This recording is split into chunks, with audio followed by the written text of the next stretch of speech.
Previously.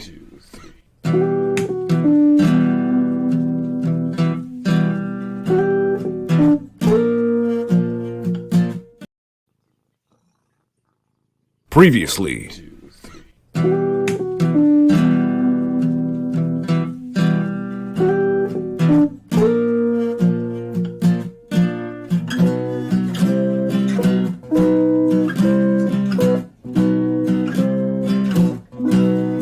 X-Rated, the X-Men animated review show.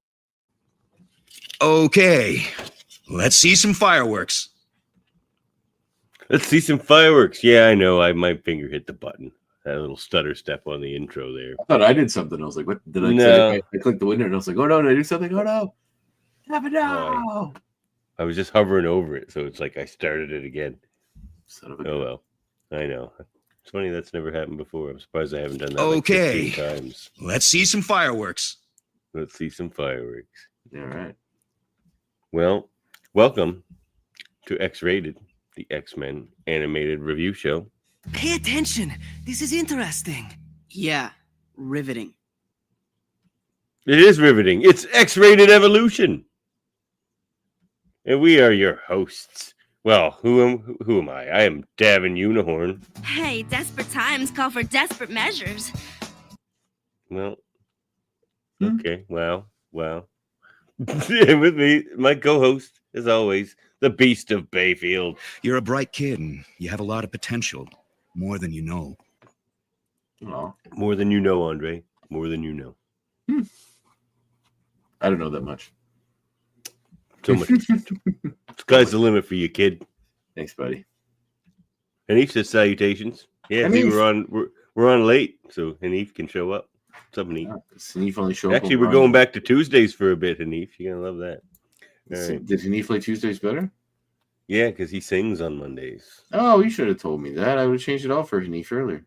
Well, there you go. We'll change our whole lives for Hanif. Damn right. Yeah. Yes, man. And we're here to review X-Men Evolution, Season 2, Episode 5, The Beast of Bayville. Written by, look at the name on this fella, William Forrest Cluverius. That can't be a real name. Well, that's what I found. Written by William Forrest Cluverius and directed by Gary Graham. Cluverius. I wonder what the hell that is. William Forrest Cluverius. That appears to be a real person. Andre didn't even believe me. He's Googling this guy. I am. Although his career stopped shortly after this, it looks like. Really? I hope nothing Yes. terrible happened. Hope we just changed careers or something. Maybe the show killed him. Expose. Just ended his career. An Like X- people hated this episode. No, it's good. New segment, Expose. Expose. So tell us we about discovered- Bayfield, Andre. In which we discover what exactly happened to William Forrest Cluverius. This turns into one of those murder podcasts where like we try to figure out what happened to somebody. There's so many of those, though. I know. there's only but one of us. This one's about William Forrest Cluverius. It's way better. Bayfield is where I'm from. It's a little village outside of Antigonish. And so Beast of Bayville is very close to Beast of Bayfield. So I thought, why not just go with that instead of trying to shoehorn another Andre name into the exact same 10 names I always try to shoehorn them into. And Hank McCoy was really hard to do it. So Yeah. Well, there you have it, Bayfield. Go visit There's your everybody. X. Spend your tourist Jose. dollars in Bayfield, Nova Scotia. And yeah, sure. Nova Scotia's pretty great in general. So, should we get into it, or you want to chit chat a little bit first? I don't know. What are you feeling? I don't know. It's I'm drinking some Lunenburg County blueberry wine. I was going to say, it looks rather juice-like, not like wine. They have so many. I really like their rhubarb one. I have a seaweed gin in my liquor cabinet. Does it taste of seaweed? Not really. It's kind of made with it. It is, eh? Mm. Like what, bladderwrack or kelp? It's from Newfoundland, I think. Is it the Gunpowder and Rose Company or something? Or that was the name of their seaweed It's like the Newfoundland Spirits Company, maybe. Is it like Dulce or something? It's like Newfoundland Dulce in the Distillery liquor? Company. Is from the Newfoundland Distillery Company in Clark's Beach, Newfoundland. It's called Seaweed Gin. Seaweed gin made using seaweed harvested from the Grand Banks, slightly salty, full of juniper. It's like being an ocean mist next to a herb garden. They're not going to say what kind of seaweed. Seaweed is Dulce. a generic term. Oh, dulse. Yeah, I was saying. So they are just dipping the dulse in the. From the Grand So Banks. do people have dulse in other places, or is that just a here thing? I feel like that might. That's a good question. I don't know the answer to that. My grandmother loves dulse. I'm not Oh a man, dulce. this company makes a whiskey too. It looks pretty good. I've never even heard of this one. If I get this here. Oh, can you Dulce buy it? liquor. Can you? I thought you couldn't ship alcohol between provinces. Well, they're going to knock down all those trade barriers here anyway. That'd be nice. Oh, it's happening, man. It's happening. Mm. Expect Well, it we within gotta- the year. Yeah, tomorrow's the 30-day trade war day, so we'll see what happens. Might be taking all that liquor off the shelves again at the liquor store. We'll see. I don't buy American liquor anyway.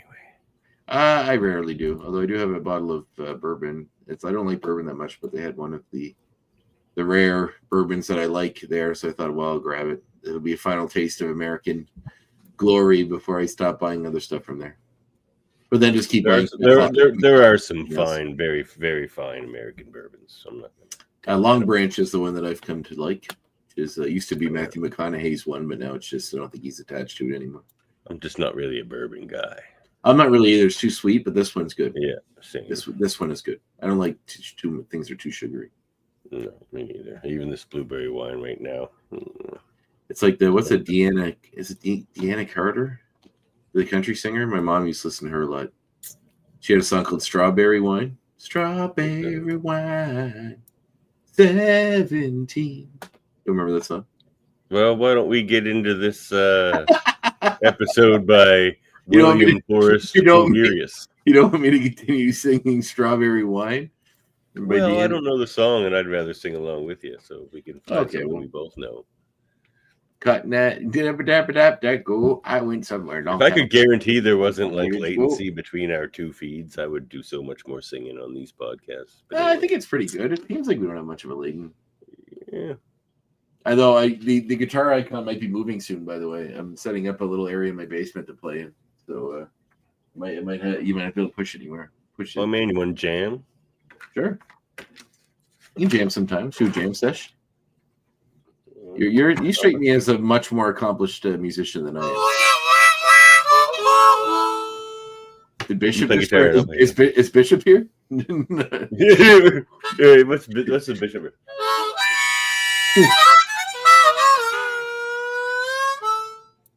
Yeah, bishop. Yeah, Bishop's you need like sad Tom Waits music to go along with an harmonica. You're a Oh, I bright can. kid. Oh, I can play You a have a lot of Tom Waits potential, music for days. More than you oh, know. Oh my god, what did I connect that to? Did you hit a button, or is that just a long delay with the same thing in the same queue again? I think it has to be a long. I don't know. How are you I'm doing? catching it now. I can see what it's doing. Maybe I just need to update the program because it's been trying to get me to update it for like a year, and I'm like, no.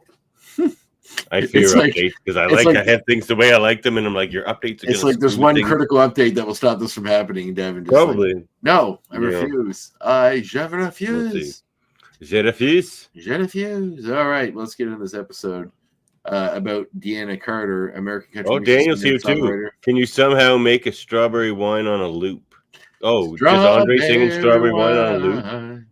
Yeah, I it's can a go fe- back and clip that. I don't have for a very sure. low register, and it's a female singer, so I don't think I could do it much justice. I can do the low part. No. Like my voice is low. Oh yeah. My register is low. So to sing like a girl, it's like Oh, I see. you're a what you're female saying. singer. I can't get the high. The 'Cause her- highs. The highs. I guess if I brought it down, Go falsetto. take on me. Or the guy from The Darkness, that guy gets fucking high. Someday, Daniel, we'll get you on the show, and one Davin day. and I will serenade you. Come to Nova Scotia. We'll have a jam. Yeah, you and your partner come back to that. Yeah. That You've been eye to doctor Truro. place. Well, your Yes, partner yes. has. So It's insane that he was in literally the town I live in. He could have told me. Like I would have went out and met him for a beer at least. I'm sure he's a cool guy. Yeah. All right. Well, yeah, I guess we can get into this. We'll just and our I was going to say into our future insert into Deanna Carter, and just read all about her. Well, Deanna Carter was a country music singer. Broke through in There you go. 1996 with the debut album "Did I Shave My Legs for This," which was certified 5 multi-platinum in the United States. Sales of over $5 million. Units. I no go dollars, out 5 million units. walking after midnight. Well, It's we're not gonna too- be here after midnight if we. We don't can get start started. talking about music because I know you're into old folk and country. You're not into country. Into and folk, old right? everything, pretty much. Well, I've discovered Blaze Foley, and I'm really into him. You familiar with him? No. Oh, you should go look him up. They made Ethan Hawke. Oh, we'll talk about it during my. All right, we'll do a music segment later. Well, we do the movie segment because it ties to that. So, all right. Well, All here right. we are, episode 5, "The Beast of Bayville." You want to share my screen there? Yep. Which we see Evan being bored in class. Let me click on that. Evan being bored in class, listening to Dr. McCoy talk about. Ever made one of those? What a simple. Oh, A yeah, race yeah. car? Little racer car. Yes, I'm sure I did at some point in my life. Yeah, me too. I made a lot of. Actually, I drew a lot in school. So I was going to ask you that as an X point, but we'll talk about it later. No. So he's bored in class. He's listening to a lecture on. Well, actually, this one isn't on Shakespeare. This one is on science, and they're learning about all the science stuff. But Evan is watching his friends outside. They're trying to get him to come out and skateboard. He makes an excuse, saying, asking to go to the bathroom. Hank gives him, or Mr. McCoy. I don't know, they call him Dr. McCoy. Dr. Mr. McCoy. But he's a doctor, isn't he? Isn't he Dr. McCoy? They don't call him that. The kids don't. They should, though. He's a doctor. He can spend all those years. Is he in this? I don't know, but I assume so. Why? Because he's always Every time I talking. assume something based on past continuity, you give me shit, Andre. That is a very good point. You're right. He might not be a doctor in this situation, but I hope he is, because it just shows how smart he is. They always had doctor to show how smart the person is. Well, Think he has about- glasses Think about almost and a trench coat and clearly a pocket protector that behind is, those pants. that is a lab coat. Thank you, not a trench coat.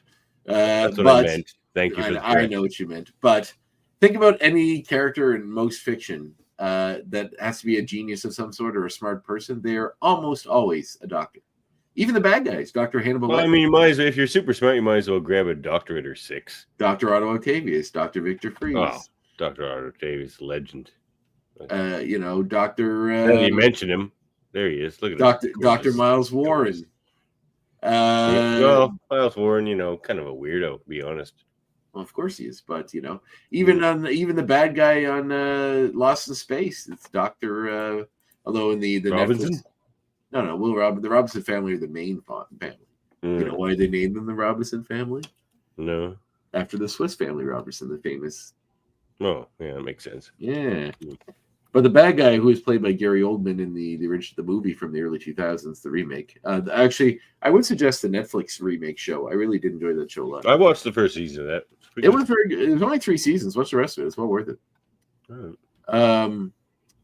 Dr. Smith was his name in the Dr. Zachary Smith in the original that Oldman played in the other series, but then that character was gender swapped and turned into Parker Posey in the new series. Although they also had it set up so she was like impersonating a doctor. She was kind of a con artist.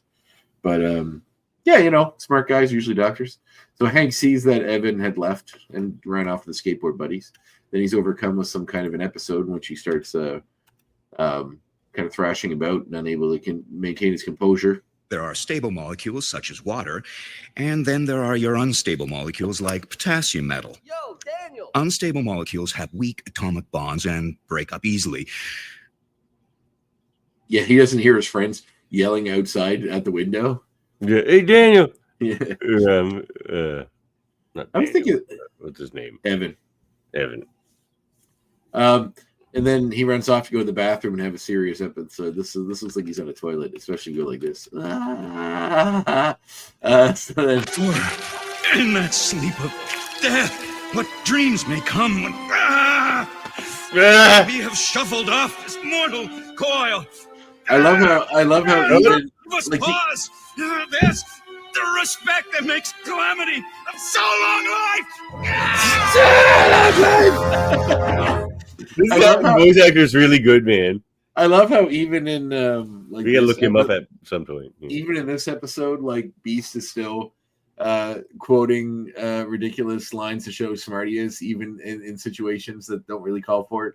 He's just like, even when he's having some kind of a meltdown and turning into a literal monster, he's still just quoting Shakespeare. If this is his thing and he keeps doing it, I'm down. Like if that's his beastisms, because he can't have it's like turning into a werewolf but quoting Shakespeare while you're doing it. Yeah, but if he like is constantly quoting Shakespeare instead of like pull quotes and then saying the person's name like with the old George Buza beastisms, because they had to change it a little bit. But I hope he keeps this going. I hope he keeps the Shakespeare thing going. So he freaked out in here, messed up the bathroom. We see that someone destroyed the bathroom. Risty Wild, who we all know is actually Mystique now. I didn't even notice Risty in this episode. Yeah, she's there. Look how short. Look how short his midsection is here. His pants are really high. Maybe it's just a really short tie. But his pants are really high. This is like his belly button would be here. So anyway, we see Kurt walking by with that girl that sometimes was Scott. I don't know. That's Kitty. Never mind. Walking by with Kitty. So basically, they're not sure what happened. They're kind of questioning what happened in this place, and the bathroom getting messed up. Yeah, that's right. We see Evan finds Beast in the amphitheater. What a lovely amphitheater. I know the school's budget's through the roof. Nice. Beast is still quoting Shakespeare and being kind of aggressive. Evan tries to reach out to him, but he's still sort of freaking out. He's not really sure what's going on with him, so Evan leaves. See the X-Men in the danger room. However, they don't manage to complete their quest because they mess up, but Storm is rather kind to them, saying that they work together really well as a team. And Evan showed up late, and everybody kind of noticed that. They say how no one's going to take him seriously if he doesn't start pulling his weight around here. They picked up a box that had arrived for Kitty. Sweet hat. Which is her Devo hat. That was going to be an X point. Whip it good. Oh, well. Licorice whip, but it's blue. Come on, we're running out of time. No, that's not the one. Do you like it? Very unique. Well, it's supposed to stimulate brain power. How the fuck does that stimulate brain power? Ask Devo. You lost some money there. You ordered that off Temu, and this is what you get. So earlier she mentioned she had to get back to class because she had to ace this final, and it's really tough, and blah, blah, blah. So she thinks this hat will do it. Beast pulls Evan aside and apologizes for his behavior yesterday. He says that he goes to the amphitheater to center himself when he's getting out of control. Evan says he understands. Beast says he knew he would. Beast shows him that he had a football career in the school, but and he could have went somewhere with it, but he kind of goofed off a little, got in with the wrong crowd later in school, and doesn't want the same thing to happen to Evan. So, I like this Beast. Yeah, I do. He's like the cool teacher. He's also jacked. Look at him. Yeah, Look at those arms. Well, because he's still a mutant, right? He's still like that pre-blue Beast mutation. So he's like super upper body. I kind of like. I hope whenever they get to the X-Men in the Marvel universe that we see. I'd love to see like a version of him that isn't the Blue Beast. I know we already got him. What do you mean? Like the big, almost ape-like man that he was before he became the Blue Beast for a while. Well, we saw that in First Class, but I'd rather him like the big. They just look like stuff. What's his name? Just Nicholas Hoult. Yeah. Great actor too. Great in the role. But... Oh sure. Well, I don't know about that role. I thought he was just fine in that role, but for Young Beast anyway. So anyway, we see him go back to the floor hockey thing. He starts freaking out again. That's a great scheme. One of the girls. This kid has like 20 feet to stop. She's like, "I'm gonna run into you," and then like a long time later, she finally gets there. Evan gets in between, Jean gets in between them and says, "Thanks for grabbing her." And then the girl says it seems like he was mad, and he's not. He's just surprised. They're trying to cover for him. Evan kind of reached out to him, but I'm learning that. And we'll see that. Yeah. We're going to see some of that. And he says Evolution Beast is a great combination of all his lovable traits: athletic, scientist, and philosopher. Well, good. I'm looking forward to seeing more of this Beast. In this frame, we see Evan masturbating in his bedroom. But look at this picture. Does that look like that was happening? Yeah, sure. It does. He's even got the paper. He's even got his Kleenex in his hand. You got the paper that he's looking at, like the Yeah. porn he's looking at. Or that, yeah. So anyway, this comes in with the brainy hat. She puts it on him, see if it helps him work with this issue. He walks out, sees Beast has arrived to talk to Professor. Okay, Lulu, sorry, you can come back, but you have to be good. Hank has come to the house to talk to Professor in private. Hank does. It's nice that they've known each other, and yeah, well, I assume so since he was at the school and Charles like runs the school secretly. Or well, we still haven't determined that he's like a plant from Xavier or anything. And he might not have been. At no point do they really say that. So you know what I mean? Like at no point is he like, I've been working at the school for you or anything like that. No. So it may not be the case at all. But Crazy coincidence, kind of. But yeah, for sure. Then he just happened to come back to the school. Yeah, he could have been. Okay, Lulu. Lulu wants attention. Say hi to Lulu, Andre. Hi, Lulu. You're gorgeous. You're a gorgeous kitty. That's what she wanted to hear. Okay, she's happy now. It's true. Okay. It's 100% true. Yep. Sorry. She's the podcast cat now. It used to be Miles, but now, like, I guess Lulu takes Miles away from the podcast room. Oh yeah, maybe that's. I get a message. Someone's asking me about. I'll leave it. Somebody's asking me about if I had a certain guest on my show before, and someone that organized the Comic-Con. I think they're trying to find somebody. Well, you got a lot of connections now. A few. Yeah, a lot of them because of you. Much appreciated. Well, you know. So we learned that Beast was having these issues almost, or sorry, I'm not going to keep burning with Beast. He's not Beast yet, but Hank McCoy's been having these issues. And when his mutation was developing as a younger person, because he's kind of containing this Beast, and then Charles kind of says that he goes into his mind but has trouble getting beyond the Beast within. Hank says, Hank says that he, developed the serum to keep him to keep things progressing in his mutation, to keep him human. But I like that though. They definitely define him as a super genius, which is good. Yeah. To which he's trying to make the serum stronger in his office, and then he beasts out and turns into this blue form of the Beast. A different design, like it's almost like an orangutan rather than like the gorilla. Yeah, he's got the long arms. He's got thinner arms. They also everything in the show is very dark. A lot of the time, like it's muted dark colors. Yeah. Maybe it's almost a mix between Gray Beast and Blue Beast. It's probably to differentiate him enough from Nightcrawler. I'm assuming. So there are a lot of new people in the X-Men. Previous Beasts. So he busts out the lab. Kelly just spends a lot of time at the school. It seems like every time something happens at the school after hours, Kelly's there. Well, he's dedicated, man. You think he's this villain? Maybe he's just this dedicated person. I would eat my hat for the kids. I would eat my hat if he. Won't it be funny though if he doesn't turn out to be a villain on the show? Yeah, it goes 4 seasons, and he's just a hapless principal. He's Mr. Belding from Saved by the Bell. That's all he does. Yeah, that would be hilarious twist. We'll see. So they talk about this destruction going on across some animal seems to be tearing up parts of the city. I mean, Mystique will just kill him eventually and become him, right? I don't know. Maybe. Well, I mean, it's probably not going to follow that whole storyline. Get her job back, Yeah, I guess so. I don't know if she cares about that right now. She's trying to find Scarlet Witch last time. So they learn that the police think that Hank McCoy has something to do with all this devastation because his lab was destroyed. Nobody can find him.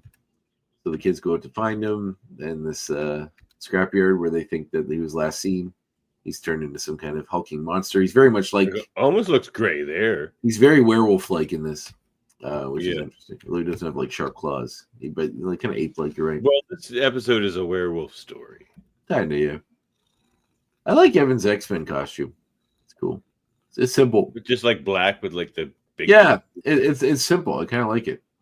It seems more like I remember David when we used to hang out way back in the day. David Cutler was talking about how it doesn't make any sense to him why superheroes would wear these garish costumes. Why would you want to stand out if you have a secret identity? Why don't you just all in a full black bodysuit and just go help people. It's almost like the need to brand. And I know they always say you need to be a symbol for hope or whatever. That's like the Superman thing. But like, if you couldn't tell the difference between any superhero, they all just dressed in black. Like, you never know what the weaknesses of certain ones were, or what this or that were. You just have to like come with them as they came. It's a more real world solution to the issue. But I always found it a funny argument that I kind of agreed with. But I don't know. The real world is more flamboyant than that. That's true. I mean, you do. I mean, this is entertainment. You do have to make colorful costumes and cool stuff. Anyway, they get in a big old fight with Beast, which he manages to get away. But Evan they wonder where he went, and Evan remembers that he said he goes to the amphitheater to find himself. And earlier on, Beast had gave Evan a Shakespeare sonnet to learn to make up for the fact that he skipped his class. He said if he learned it, they would be even. Evan goes down to the amphitheater, finds Beast. Wolverine and Beast get into a bit of a scuffle. The rest of the X-Men show up, but Evan tries to appeal to him at first by quoting Shakespeare, which seems to reach him because of how it centered him before. Charles eventually gets there and uses powers to quiet the Beast. We see Bayville. They're still looking for Hank McCoy. They don't know what happened to him, but they offer him a role at the school as a professor to while he's in this new form. They also offer him the inducer to put him back in his normal form, and he kind of rejects it, which I think is interesting. It's almost like he wants to take the penance for what he did to himself. But yeah, they get rid of the hat. Kitty realizes that she's enough, and then this really, do you have this quote? It just seems very off-putting. No. At nowhere in the episode is he referred to as some kind of monster. It's not like he's trying to prove a point by being Call me Beast. He just goes, they're like, well, we're welcome Hank McCoy to the school, and he goes, call me Beast. So, yeah. I don't really get that. It just seemed weird because I get the why, but there's a difference between why something needs to happen for the sake of the thing you're doing, and then making that a cohesive, organic part of the story that works. And I felt like they could have dropped the ball. You know what would have worked better? I think Wolverine had called him it kind of like, taking the piss out of him kind of way. Yeah, it's almost like it. What are you for breakfast, eh, Beast? Like, it's still kind of ham-fisted, but even the Fantastic Four, when they're naming themselves, the thing is like, that person called me a thing, or Sue called me a thing. I'll stick with that. Let's keep calling you that. Yeah, hurt your feelings once. We'll hurt your feelings as often as we can, Ben. Why? Because we blame you. You were the pilot. Yeah, he had nothing to do with it, unfortunately. But hey, no. They ever do a Fantastic Four story that's kind of like Futurama, where Reed, if not, this is my Fantastic Four story, if Marvel ever hires me to write a comic, where Reed goes back in time and has to cause the accident to happen in order to keep the timeline from occurring the way it should be and saving the world. Not that I know of, but that's pretty good. Yeah, like it's he can stop it, but then he realizes that they need to be who they are to have done what they did. Oh, I think there was a story. I think it seems like one that someone would have come where to. He knew there was going to be cosmic rays. Yeah. But our read is. It might even have been in Grant Morrison's Fantastic Four 1, 2, 3, 4. Oh, I don't know. It was. No, because that was no. That was mostly about horny Namor. And Sue being awesome. And horny Namor. And Ben being sad. He's sad Ben, but Namor. And horny. Reed being preoccupied. And yeah, end of episode. Beast is part of the team now. He's professor at the school. And distributed by Warner Brothers and AOL Time Warner Company.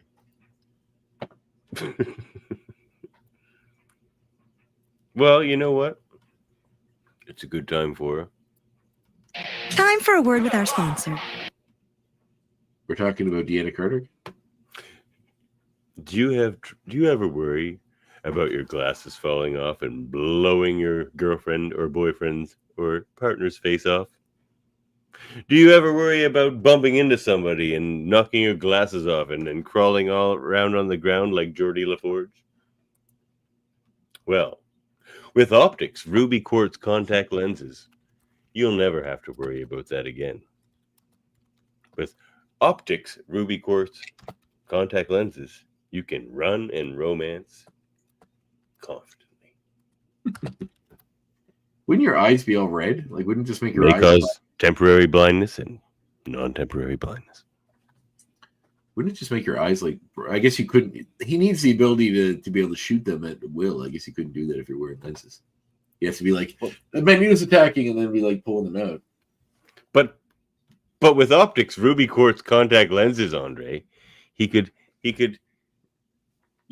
hug and kiss Jean Grey with confidence. Also, why doesn't Scott just wear an image inducer that shows his face without the glasses on or the goggles? Seems like a lot just for sunglasses. Not if everyone keeps asking why Can you you wear just glasses. explain away all the time. sunglasses easier than like? No, he just says he has eye problems and he's sensitive to light. Yeah, so it's done. But then people people are always like, I want to see your eyes when they're in darker rooms or stuff. And he's like, oh, I gotta go to the bathroom, and runs off. So that's a direct quote, by the way. It definitely is. Mhm. All right. Well, let's move on here, shall we? We can. What do we got? Where are we at here? Oh, let's rate the episode. If we must. Well, maybe we skip this one. No, that's fine. Let's rate it. How shall we proceed, sir? By making a call.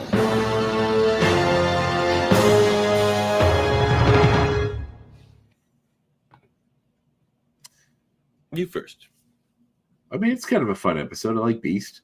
I think there's some ham-fisted shit in it, but aside from that, it's kind of fun. Him turning Shakespeare returning into a monster seems almost literary and in a way kind of like something I'd see on Star Trek, which is always kind of fun. Yeah, I mean, I like an 8. It's fun. I dug it.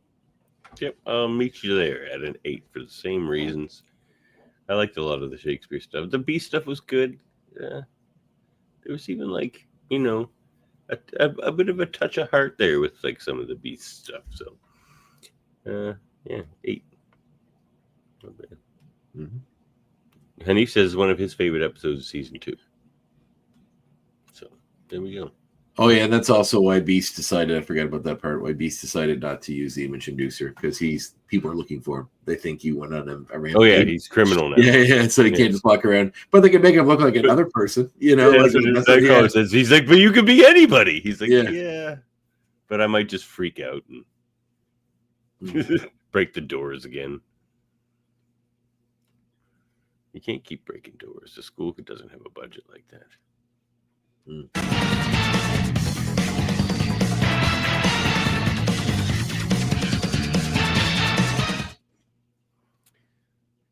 Uncanny X points. Well, my first one, we were talking about earlier, might as well go. What did you say you drew? Is that how you killed time in class, Andre? Doodled. You were a doodler. I also was the teacher would be like, Andre, stop your doodling. I more got in trouble for talking too much. Me too. They just sent me out the hallway.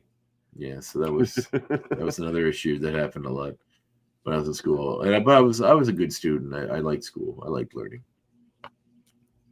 So I did that. I liked learning, just not there, because it was too slow. It was just learning too slowly. I would just get so bored.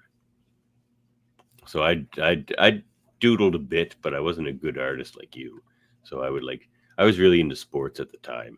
So I would play.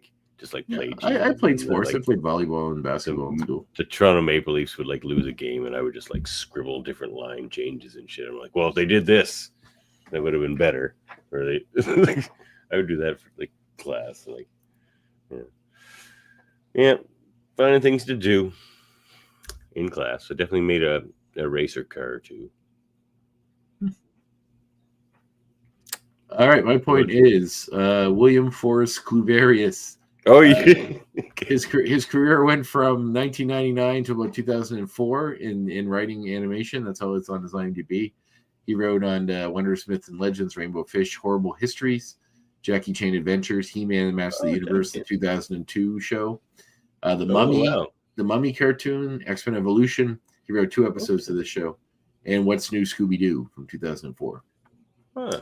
Because it appears as though he also goes by Bill Cluverius, and it looks as though he went on to work for CenterCal Properties as a senior business development director. So that's probably why he stepped out of writing and became a business guy. Well, there you have it. Cluverius. That's where he went. He's on the Mummy show. Lenore Zam was on that show.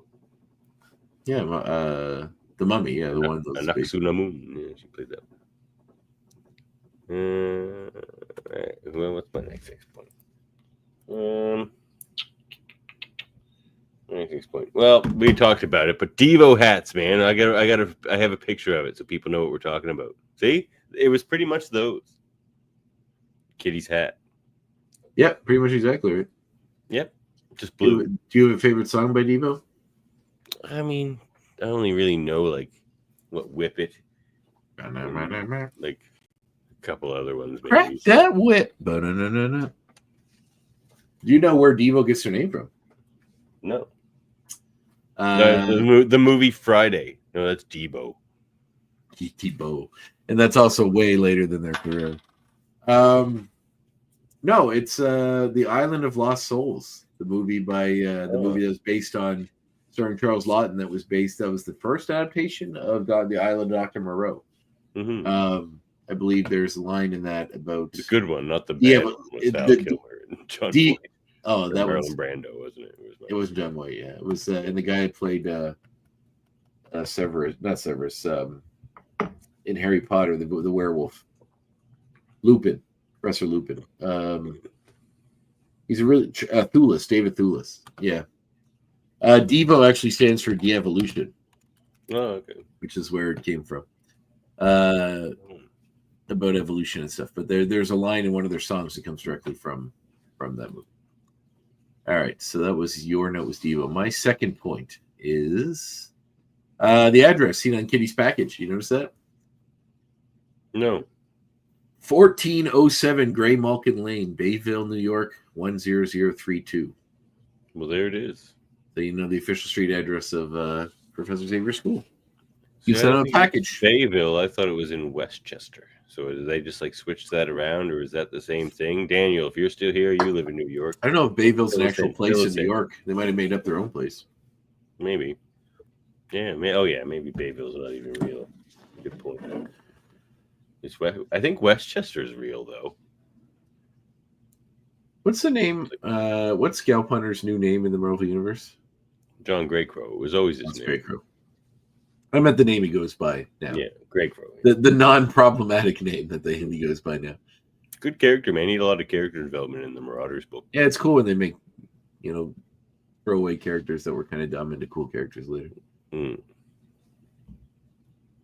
All right. Well, my next point is, if you notice when Beast was still Professor Beast or Teacher Beast, and he put on the chemistry goggles, the lenses were blue. It was kind of like foreshadowing what was going on. Oh, really? That's funny. So it turned like half his face blue, and it's like I also noticed my third next point will be I also noticed that the Shakespeare play that Evan quotes to try to calm Beast down is actually from Hamlet. Oh, damn you! That was going to be one of my explanations. And Macbeth. So they're actually. Oh, I was going to be one too. All right. They're actually two separate sections that aren't one together. It's very odd that he had to remember this section that is actually from two separate plays, one from the end of one play and one from the beginning of the other. But they're like two of the most famous ones. He's just going through like some of the most famous. I guess so. Soliloquies and shit. All right. Well, McCoy quotes Hamlet in the bathroom and Macbeth for the rest of the episode. But at the end, when Evan quotes a line, it's not a single passage. They're from the end of Macbeth and the beginning of Macbeth. So there you go. Oh, damn. No, I'm low on X point. All right. Well, all right. My next X point. Evan skipped class. Were you a class skipper, Andre? Nope. Oh, I was. Yeah, I told you I was a nerd, man. I didn't miss class. The only day I missed on purpose was the day they had a senior skip day in grade 12 where everyone skipped. Like I said, it was just too slow for me. Like I would just skip 3 or 4 classes, show up on test day or like whatever. Like even Shakespeare, like I would I would be in English class and like I would just skip a class and then show up the next day and just be like tired, so I would just sleep. But they'd be doing Shakespeare and she would assign me a line. And I would just like snap out of my coma and just like whip off some wicked Shakespeare. And she's just like, that was very good. You can lay your head back down now, Devin. I'm like, thank you. Like, it sounds like the teachers didn't want to deal with you. No, they liked me. Pretty much. So they just let me do what I had to do, I guess. That's nice. They put up with a lot. Oh, another thing I noticed, Kitty's package, the fourth package, the package that arrived, her name was spelled Kitty Pride with a I-D-E. What? Both times they showed it was spelled wrong. Oh, wow, that's not good. And now it's listed as an editorial. Well, it could have just been the company that sent it that misspelled it. It doesn't necessarily have to be interpreted as an error in the show, but. All right. Well, I guess my final X point, which I think is my final. Is my final one? No, you start. No, no, you started. You started. No, So it's your fault. It is okay. I'm pretty sure you started. I did. All right. What's your favorite Shakespeare? That's a tough one. Macbeth is fun. Hamlet is. That's mine. Macbeth's always. I always kind of like the Tempest. The Tempest is an interesting one. I'll go with the Tempest. Okay, it's a good one too. It's got fairy folk. It's got fairy folk and magic and all that kind of stuff in it, which is always the funner. Yeah. The funner of those guys. Hi, Lulu. You're back. I see. All right. My final mention. You mentioned it earlier, so I decided to take it in case you forgot about it and talk about the voice actor who played Beast. Oh, good. His name is Michael Kopsa. He's a Canadian actor and voice artist. He's best known for playing Ned Cecil from the Fantastic Four, Paul Klein from Watchmen, and he voiced Beast from X-Men Evolution. Oh, you know what? I think, does he not have a brother that also does voices on this show? Or is that somebody else? He voiced Beast from X-Men Evolution, Commander Volcato Huey from Galaxy Angel, and Char Aznavour from Mobile Suit Gundam. He died in 2022 at the age of 66 from a brain tumor. Oh, boo. No, that's not who I'm thinking. He was actually an actor. He made appearances on The X-Files, Stargate SG-1, Smallville. Who is he on SG-1? Look at his biography. Michael Kopsa back. He played... Oh, he was in the movie, the American Fantastic Four movie. Who was he in Stargate SG-1?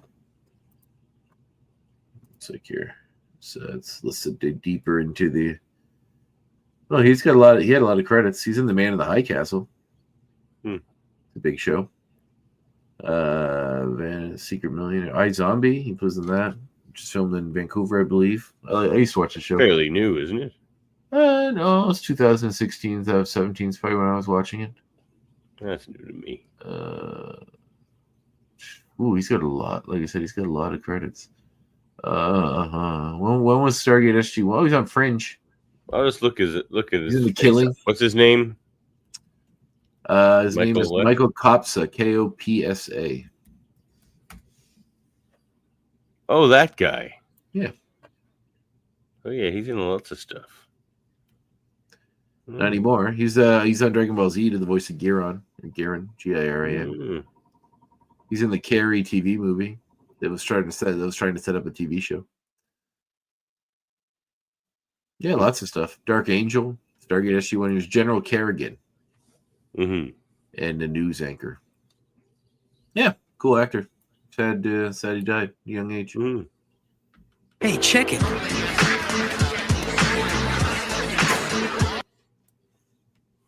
It's Hey Check It, our comic reminiscences and recommendations. Well, give us a Beast comic, Steven. I'll give us a Beast comic. So, Uncanny X-Men 111. This is the first time Blue Beast shows up in an X-Men comic, because that whole thing started in, what was it, like Marvel Spotlight or something, and then in he was an Avenger before he was an X-Men, wasn't he? Yeah. But he turns into Beast in like a Spotlight comic, or like one of those ones, which were great. Like all those ones, like Marvel Fanfare, and like those. I wish they still had things like that. They could just highlight like smaller characters. But yeah, so in this one, so it is the first one with Blue Beast, and he ends up at this carnival, and I think it's like Texas or something. But so this carnival barker here, that's Banshee. So he goes to this carnival, and the carnival barker is Banshee. Looks like an arcade. He's got the. I know, right? Which I was almost going to be a tie into the previous episode, but no, it's Banshee. But you know, he can bark loudly. So a perfect carnival barker. And then the X-Men are like working in the circus. So Beast is like, what's going on here? And they don't really recognize him because they've never seen him as Blue. But also, they're under the spell of Mesmero. So that's why they're working in this carnival. So he frees them from Mesmero. I'm just kidding. No, it's not. I'm just joking. But so yeah, check that out. Little Mesmero. 111. I don't own that issue yet. But you will. It will be yours. Oh yes, It will be yours. It will be mine again. No, not again. All right. My recommendation is a hard-to-find series that a friend of mine reached out to me and told me was available at a local shop here in town called Cooper's Cabin. He knew because I think I've been there, maybe. True, yeah, probably. They had a lot of old comics there. Hmm. So he had mentioned this because I did this movie night that I hosted at the local bar, and we watched The Thing a little while ago, and he knew it's one of my all-time favorite movies. I believe it's one of yours as well, Davin. John Carpenter's The Thing. Oh, but most people don't top know. 3 movie of all time, 100%. Yeah, it's up there for me too. But most people don't know is that at one point in the 90s, I believe, Dark Horse made the sequel comic books. And they're hard to find. They've never been recollected, but they had both of the sets at Cooper's Cabin, and I managed to just go in and snag them. So they had The Thing from Another World, Climate of Fear, snags, 4-issue run from Dark Horse, and then they also had The Thing from Another World, the first one. Thing from Another World was the first. Volume. As you can see, I paid $45. Oh, those are gorgeous. I paid $45 for this, unfortunately. Well, they're gorgeous though. But also $45. Fine, that's a good store. Well, it's just my friend that has a friend that works there, a kind of friend of a friend, passed along to me. And yeah, so they kind of like it's. I believe these are from. The art is. I think it's the guy that worked on Jim Somerville. But John Arcudi does the art. I know he's going to do a lot of stuff, or the writing. I know he's done a lot of stuff too in comics. Yeah, no, it's a cool book. The art inside is this one is more traditional comic art. No, for sure. The first this is the sequel series, which I believe has the 4-part. The other one was 2 parts, and that one is more of a painted comic, I believe. This one is done. When did Dark Horse start? Because this says Dark Horse 5 Years of Excellence. So like late 90s? Was it late? Early? No, not late 97. Like early mid 90s.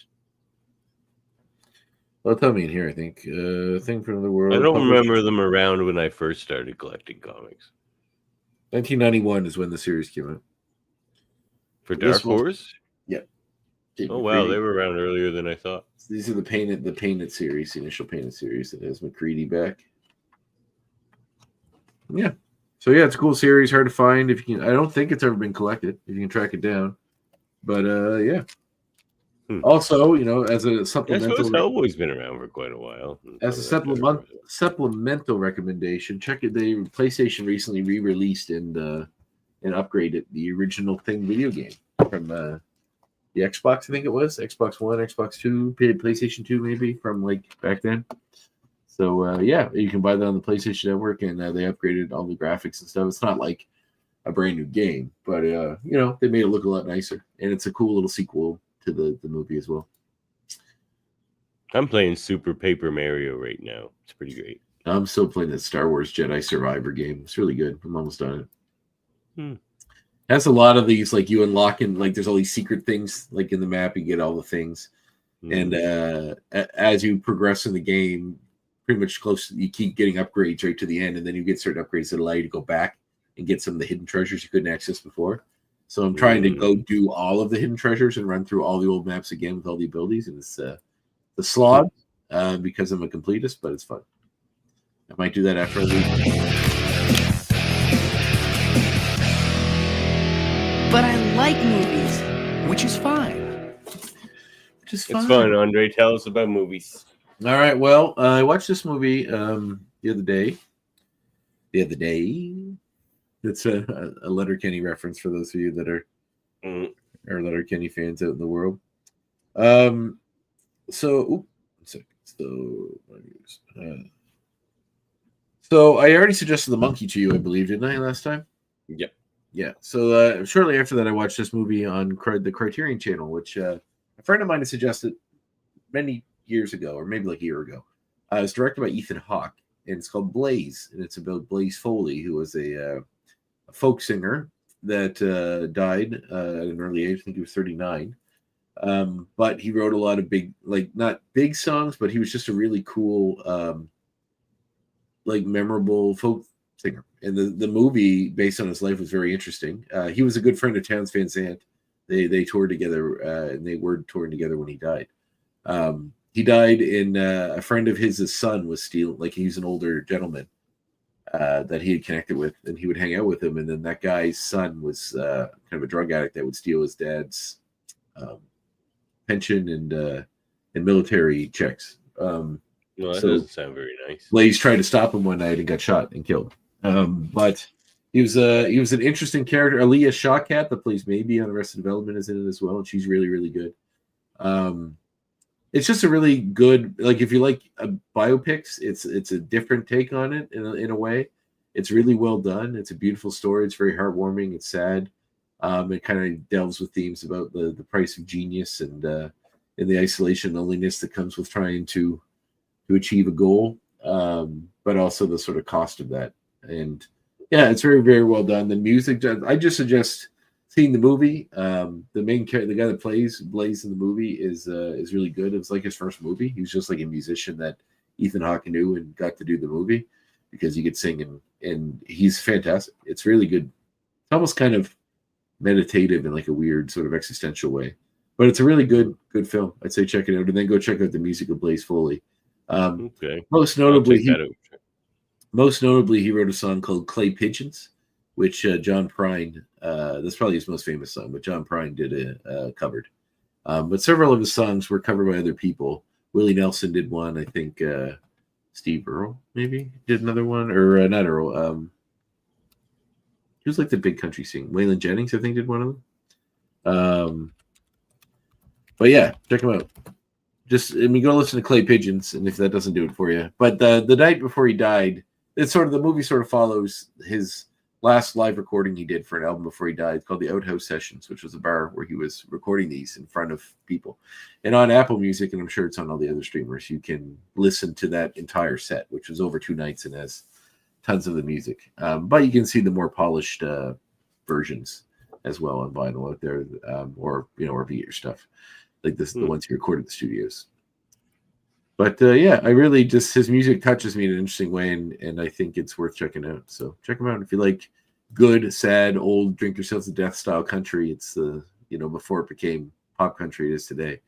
Outlaw country, I guess what they call it. It's outlaw really country. Yeah, the highway. Yeah, Townes Van Zandt is in it too, and the actor that plays, or the guy that plays him as a musician, I think he's in Bob Dylan's band. Charlie something his name is. Charlie. I know who you mean. I've seen him live. Yeah, he's really good at it. I'll think of it. Not like Charlie Musselwhite, is that it? No, he wasn't he in the Stones?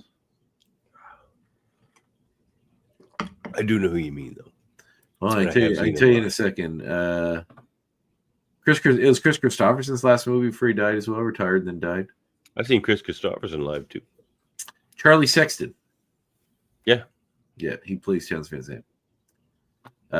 Sam Rockwell's in it briefly, so Steve Zahn and Richard Linklater in small roles. Also, Wyatt Russell makes a small cameo in it too. Speaking of movies, did you go see Captain America yet? Not yet. Jesus Christ, Evan. You've had Sorry. It's made 380 million without me. But it'll, they can count on my dollars. I'll get there eventually. Well, we can't talk about the X-Men connection. What? No, we can't. You're right, we can't. It's very minor. Like, it's very minor. Can I spoil it? Fine. So the reason, and this has been spoiled in the media before this happened, but Not to me. Oh, you haven't seen anything online about the movie? No, I don't really get exposed to things. It's literally has nothing to do with anything that happens in the movie for a plot point. It's just something that's said by the President Ross in the movie, where they're talking about the strategic value of the Celestial that's frozen in the Indian Ocean. Oh, I'm glad they finally referenced that shit. Yeah, and there's negotiations between India and England and somewhere else about the rights to get the minerals and resources from this thing. It's too late. It's already we already heard it, Devin. It's all good. Devin's dryer's ready. We know his laundry is now ready. So they're talking about the resources, and one of the biggest resources they discovered on this form is a new type of metal that's even stronger than vibranium, that they are calling adamantium. Okay. So that is the only reference to connection to X-Men. But that is they're fast tracking this shit. They're canceling shows and replacing them with X-Men shows now. They've canceled Strange Academy and they've announced basically. What the fuck was Strange Academy? I didn't even hear about that. Yeah, they were working on a Strange Academy, like a Witch Academy show. Oh, that would have been fun with Doctor Strange. They can't. Well, I don't know. I doubt he would be in it much. Probably Wong or something. No, that'd still be cool though. Yeah, that'd still be cool. But so they've canceled that, and now the really strong rumors seem to be that there's an X Academy coming. Yeah, cool. I mean, that's better, quite frankly. Yeah, Strange Academy would have been cool, but X Academy, I mean, you can make that. You can make it the New Mutants. You can make it to quote the famous meme. Why not both? Oh my God! Just okay, Davin. Don't worry about it. This is the delightful. That was the last one. This is the delightful fly by the seat of our pants energy. Oh man, love. Yeah, otherwise known as a shit show. No, it's all good. Yeah. All right. Well, all right. Moving on a little bit then.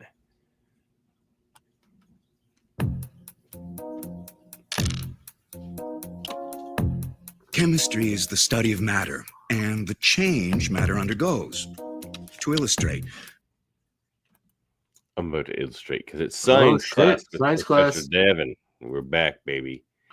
All right. So, what Beast mentions, you know what? I think I have that clip in this episode. Oh, that got moved way down there. That's what's messing me up. Okay. there are stable molecules such as water, and then there are your unstable molecules like potassium metal. Yo, Daniel! Unstable molecules have weak atomic bonds and break up easily. Yeah. There are 66 dynamically unstable molecules that we know of, sometimes known as like free radicals. And it's because the stability of atoms depends on whether or not their outermost shell is filled with electrons. If the outer shell is filled, the atom is stable.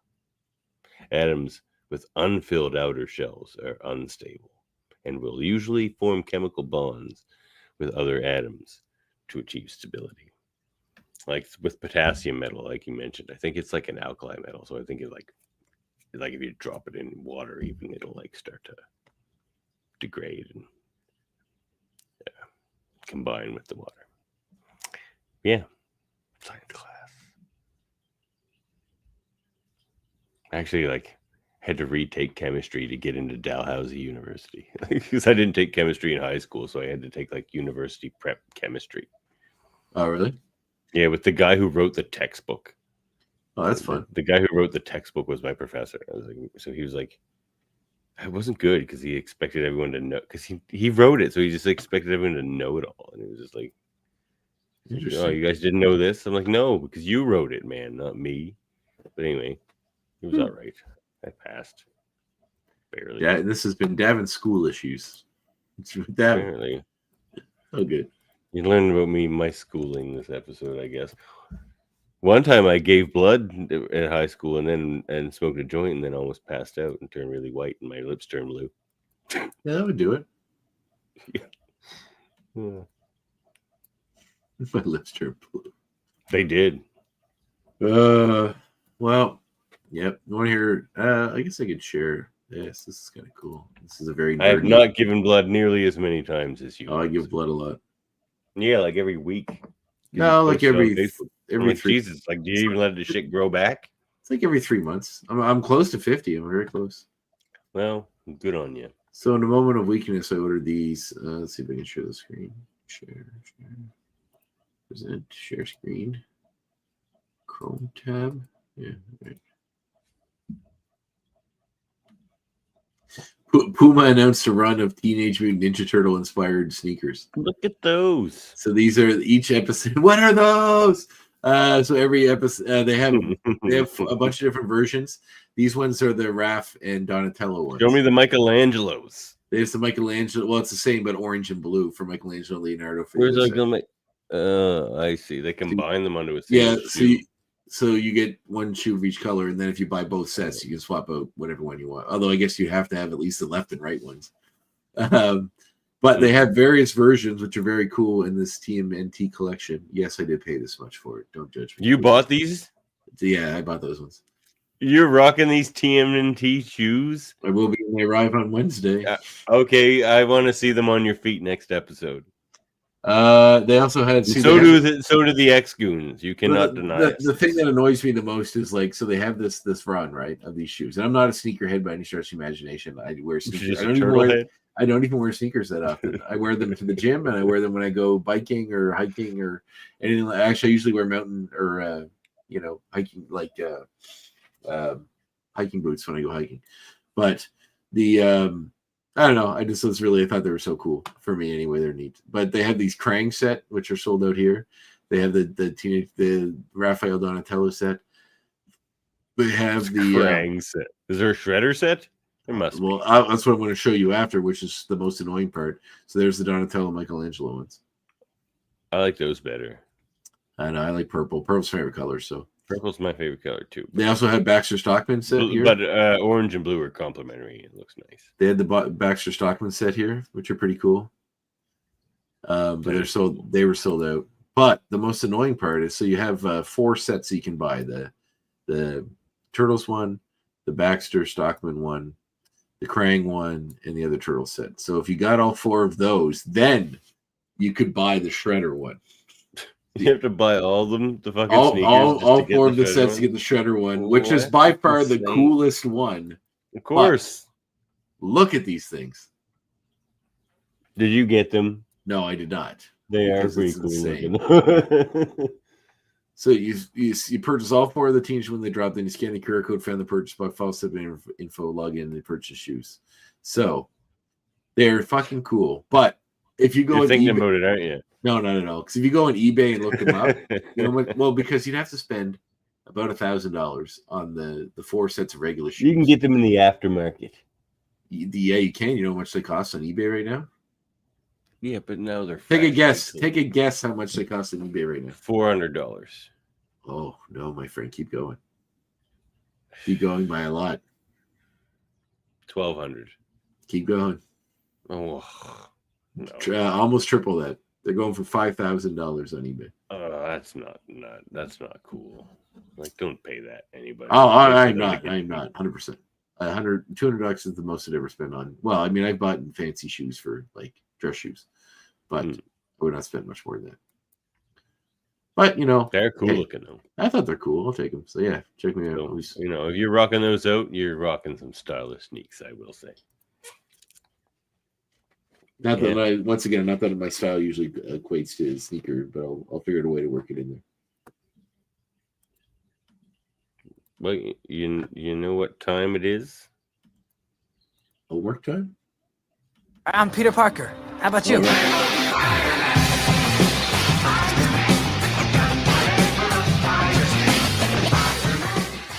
Kick his ass, Seabass! I still love that. Kick his ass, Seabass. It's so out of place, but I love it. Me too, because it happened. It was real. Yeah, episode 5. It's the one with we get the unicorn. We do. And Spider-Man gets saved by the Rhino or pre-Rhino. That's my name for the episode here, Davin Unicorn. I was kind of nice. borrowing from this episode instead. Yeah. Fun, man. The show was super fun. I finished it since. I think we've talked about it. Have we talked about it? Wasn't it great? Yeah, it was excellent. Man. Yeah, no, last time we talked to you hadn't seen the last 2 episodes. Yeah, I like where they went with it. I like what they set up with yeah. it. It's super cool. There's a lot of threads that are obviously going to be spreading out into the next stuff. It's just a real love letter to the series, modernizing it, but also just taking, like it's just they modernize it, but they just take all the cool stuff from the original series. But it's really so classic at the same time. Like, look at this Doc Ock. Yeah, like they don't. And he's like, amazing. I love seeing a great Doc Ock. I'm so. Oh, the scene when he's in prison, he has the meeting with Osborn is excellent. It is. I love that Osborn is Elon Musk in this world. He's like not really smart enough to be the true scientist. He just takes credit for everybody else's stuff. I love the. How do I even put it? It's almost like the style of threatening they make Octavius. Like, oh yeah, no, he's excellent. But he's kind of fun, but he's also like, yeah, it's cool. But he's super confident. Like even when he's like at a disadvantage, and they nail it. Like this Doc Ock that they're showing here would make an awesome superior Spider-Man. Yeah, and maybe they'll do that actually. If they do that, this show will. If any show would do that, it would probably be this show. Oh man, if they do that, it'll be my favorite Spider-Man show by far.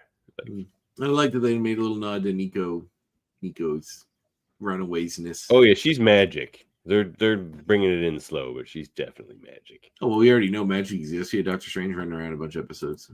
Yep. And look, then we have Gargan, big fights, big street fights. Yeah, nice big fight between the 110 and the Scorpions. A lot happening in this episode. It's pretty great. And like in Rhino, he's there's some character development there. Looks so cool. And the animation style really reminds me of John Romita Sr., which I think is really cool. Like he looks like John Romita Jr. with that like Rhino, like the square jaw. Well, no, but like all the lines and stuff, it's very it's very I don't know, it's very senior. Yeah, that's true. It's cool. But like they've thought ahead with this Rhino, like it's the way they make his eyes super spaced apart. So like when he has his costume on, it'll look normal. Like they thought ahead here. So he'll have the Rhino horn and it'll fit perfectly between those eyes. Yeah, they're thinking ahead here. Great show. So should we rate this episode? It's a 10. Yeah, they're all 10s. They're all 10s. What a great show. Yeah. So that was Webheads. Oh man, so good. Yeah. It's so fun. Yeah, this is so good. I'm really. Daredevil starts in a couple days. Yeah, shit. Or tomorrow, maybe even. So there's so much coming at you so fast in the world. I was trying to watch the Oscars, and I'm like halfway through those. It's like 9 hours of TV. Daredevil's gonna be so good though. Advanced reviews are pretty good. Yeah, like gloriously good. Yeah. It's funny whenever like nothing less. It's gonna be whenever anything comes out, the haters online are like, "Oh, they went back for reshoots. This thing's going to suck."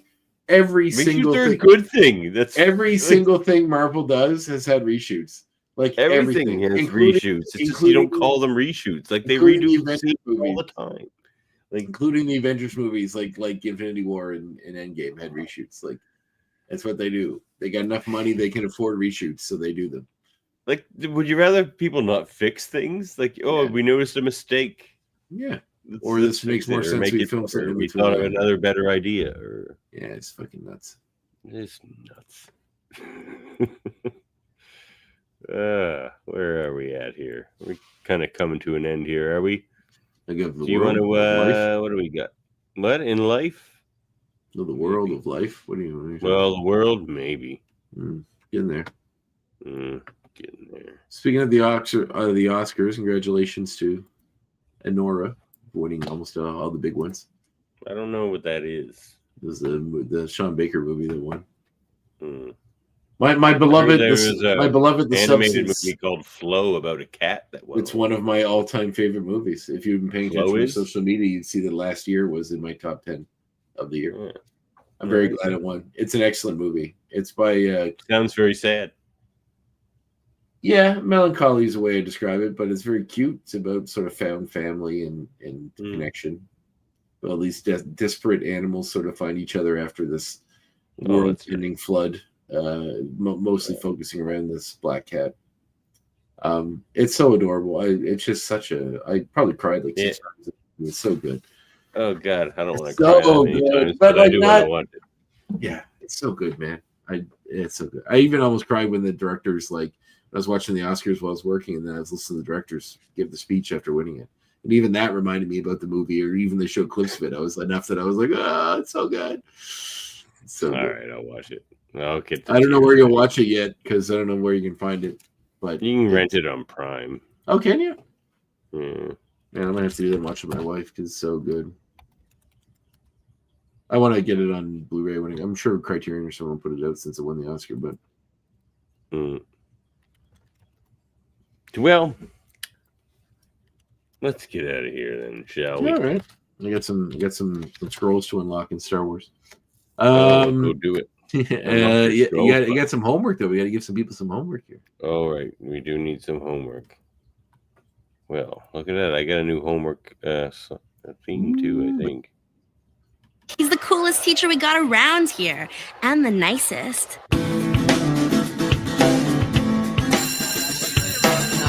Oh, that's awful nice of you. Wait, you're forgetting your homework. Yeah, I'm not always an asshole. I never said you were. Sometimes. Our next episode is called Adrift, in which we see Scott Summers, I believe, reunite with Havoc.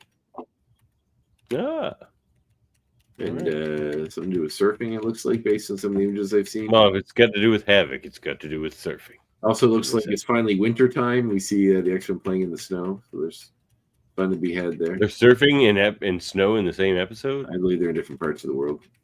Oh, well. There you have it. The X-Men really got to find a teleporter that can teleport, like Manifold, that can teleport across the planet. Though, fun fact, winter surfing is most popular here in Nova Scotia because the waves are bigger. I've never heard winter. I've never heard. Oh, you mean surfing in winter? I thought you were joking and saying snowboarding was called winter surfing. No. No. Surfing in winter. That makes sense. Alrighty. That's it. We'll watch that episode and then watch the other episodes. After that, it's on Angel's Wings, which I believe we'll probably meet Angel. All right. Well, you can support the show. Patreon.com/X-Men Review Show. Get your merch. Redbubble.com/people/X-Men Review Show/shop. Contact us at, you know what? No one emails us. Just, hit me up on Facebook or something until people like abandon it forever or whatever. But, whatever. Find our audio only version wherever you get your podcasts, and please like, review, and subscribe. And follow us on YouTube, Facebook, and Twitch.